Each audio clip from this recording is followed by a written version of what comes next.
1. The day started early here at my desk and also in the TV studio celebrating Mass, which I taped for broadcast later in the morning. Getting things together for the end of the year. A lot of review of activities, finalizing of reports from the various branches of the ministry. I did some of that work at my desk, and then at I had an administrative phone call, 7:45, and then at 8:15, the Teresa Tomeo radio interview, final one of the year, followed immediately by our staff briefing, followed immediately by another taping in the studio for our programming for tonight on Right Side Broadcasting and our own endabortion.tv channels. Had some groceries delivered in the interim there and put them away.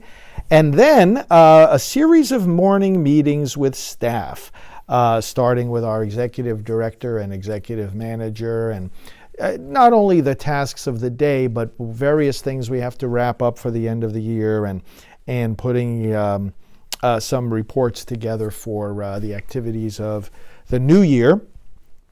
Met with various staff, went around from department to department, getting updates on projects and mapping out first steps for the 2022 activities. A lot of the meetings and so forth also in these days have to do with the March for Life and the National Prayer Service, which we organize and coordinate, and West Coast Walk for Life, Silent No More gatherings. So much planning to be done, and so we call it salami slices. We take what is doable as a next step, and we just keep slicing away.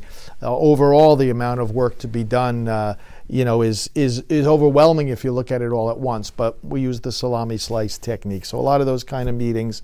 A very quick lunch myself with actually our social media director. We had a business working lunch and went over loose ends that we have to tie up for the work of our social media growth in 2021, which has been fantastic, and then looking ahead to the work of the new year. So we had that working lunch.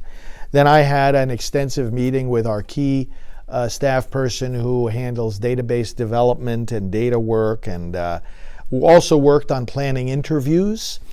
Coming up, we're going to interview some of the legislators that we're going to honor in January at the prayer service, those responsible for the Texas heartbeat law as well as the Mississippi law that's being reviewed by the Supreme Court.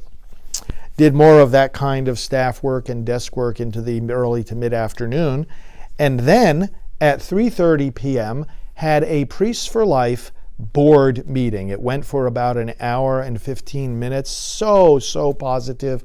Janet, our executive director, gave such an upbeat and positive report about the growth of our ministry, special projects, the growth of our staff. Our financial expert, the head of our finance committee, who has Wall Street financial experience, talked about how we have completed good and healthy audits once again. Because of the delays with the pandemic, it took a while for us and for all groups for that matter to get the 2018 and 2019 audits done. But they are complete now, and we got a full report about them, and they're very, very good. In fact, we've had 20 years of unqualified, healthy audits in our Priests for Life organization. So our financial management is in tip-top shape, and thank God for these advisors that we have and for the generosity of people like you. We increased in our finances and are able to carry out our projects only with your ongoing help. So we had that board meeting, and then I spoke a little bit more with the head of our finance committee. From there, I headed over to get my new car washed here in town. This was the car, you may recall, that I got this year after having my previous one for 21 years.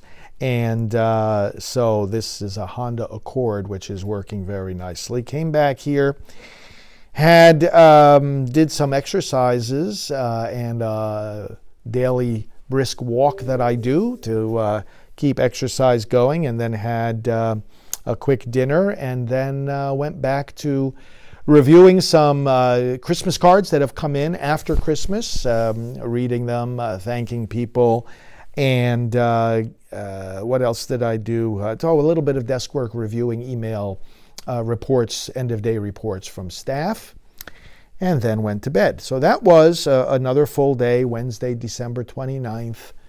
This is delightful work, and the Lord continues to give me not only the strength to do it, but the joy in doing it. And again, thanks for your encouragement and support. As always, we'll continue with these daily diaries